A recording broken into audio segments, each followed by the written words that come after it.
Irwin Jackson, 1341 Jackson Bluff. I was afraid the print on that's going to be too small, but at least we found it.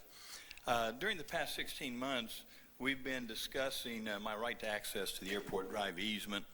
Attorney Jim English reviewed the easement and concluded the city needed to restore my access, which they did. We had a get-together with the judge last week before. He confirmed the city's responsibility to pay part of my expenses. This matter is now, I believe, resolved unless the city tries to block my access again. If so, I'm really going to hire a real attorney and not an imposter, and we'll go to circuit court. The other issue important to me, my son enjoys watching ESPN, and there's a program called Scoreboard. So I think it's important that we spend just a minute going over the score, kind of having a review between Citizen Jackson and Tallahassee's taxpayers versus John Marks.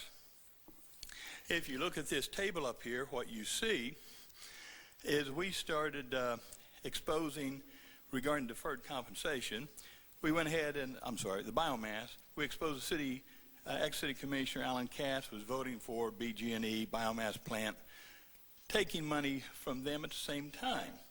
The biomass plant, after these 3-minute discussions, left town. Mr. Katz moved to Portugal, and the Southside families were protected. We started talking about the second item, deferred compensation. We stopped the mayor and the commissioners from taking deferred compensation. That resulted to a $22,000 loss to John Marks specifically and the other commissioners. We questioned the mayor's contract with the city contractor ADE. Lo and behold, again, a $24,000 loss to Mr. Marks. We exposed the mayor's self-serving relationship with Honeywell and his personal contract through their attorneys in the amount of $150,000 a year.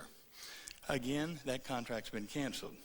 The airport drive easement, Citizen Jackson regains access. Give me a point on that. Jackson receives financial payment, though small. And the judge did limit the financial award, so we'll give John Marks a point for that.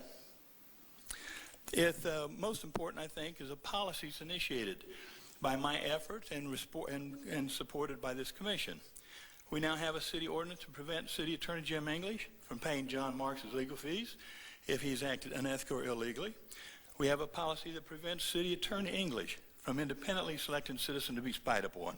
Safeguards for Tallahassee citizens have been achieved. Now, I have been rumored, it's been that this policy is going to be called the Citizen Jackson Anti-Spying Policy, and if you do so, then that's certainly fine by me.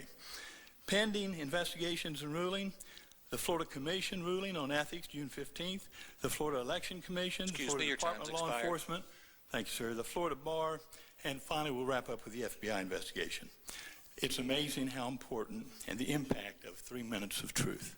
Thank you very much.